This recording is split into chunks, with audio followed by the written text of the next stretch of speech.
बिस्मिल्लाहिर्रहमानिर्रहीम। नाज़रीन, आज हम बात करेंगे दुआ और अमल की। नाज़रीन, आपने देखा और सुना होगा कि हम में से अक्सर दुआ को सब कुछ समझ लेते हैं और अमल को बाद की चीज। नाज़रीन, कुछ लोग सिर्फ दुआ पर यकीन रखते हैं और कुछ सिर्फ अमल पर। नाज़रीन, मगर हकीकत ये है कि जिंदगी में कामयाबी, सुकून और बरकत दुआ और अमल दोनों के मिलाप से मिलती है। नाज़रीन, किसी एक से नहीं। दुआ इंसान को रब से जोड़ती है और हमें उम्मीद देती है, हौसला देती है और टूटने को सहारा देती है। नाज़रीन, दुआ ये याद दिलाती है कि हम अकेले नहीं, कोई है जो हमारे हाल से वाकिफ है, जो हमारी नीयत जानता है। मगर दुआ कभी ये नहीं कहती कि आप हाथ पर हाथ रखकर बैठ जाओ। नाज़रीन, अमल इंसान की संजीदगी का सबूत है। ये बताता है कि आप वाकई वही चाहते हैं जो जबान से मांग रहे हैं, क्योंकि अगर आप सेहत मांगते हैं और अपनी आदतें नहीं बदलते, अगर रिस्क मांगते हैं और मेहनत नहीं करते, अगर कामयाबी मांगते हैं और खौफ के बायस कदम नहीं उठाते, तो फिर दुआ और जिंदगी के दरमियान फासला रह जाता है।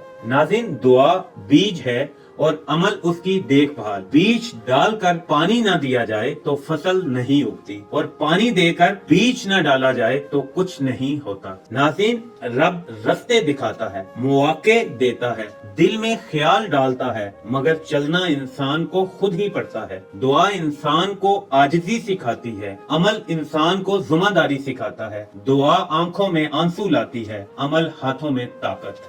नाज़रीन, सबसे खूबसूरत मंजर वो होता है जब इंसान पूरी कोशिश के बाद सजदे में गिरता है और कहता है, या रब, मैंने अपनी हद तक सब कर लिया, अब तू ही बेहतर जानता है। नाज़रीन, याद रखें, दुआ बगैर अमल एक ख्वाहिश बन जाती है और अमल बगैर दुआ गरूर। इसलिए अपनी जिंदगी में दोनों को साथ रखें, दुआ भी करते रहें और कदम भी उठाते रहें, क्योंकि जब दुआ आसमान तक जाती है और अमल जमीन पर होता है, तब कहीं जाकर तकदीर हरकत में आती है। तो नाज़रीन, दुआ और अमल दोनों एक साथ करें। इसी के साथ मुझे इजाजत दें। अपनी दुआओं में याद रखिएगा। अल्लाह हाफिज।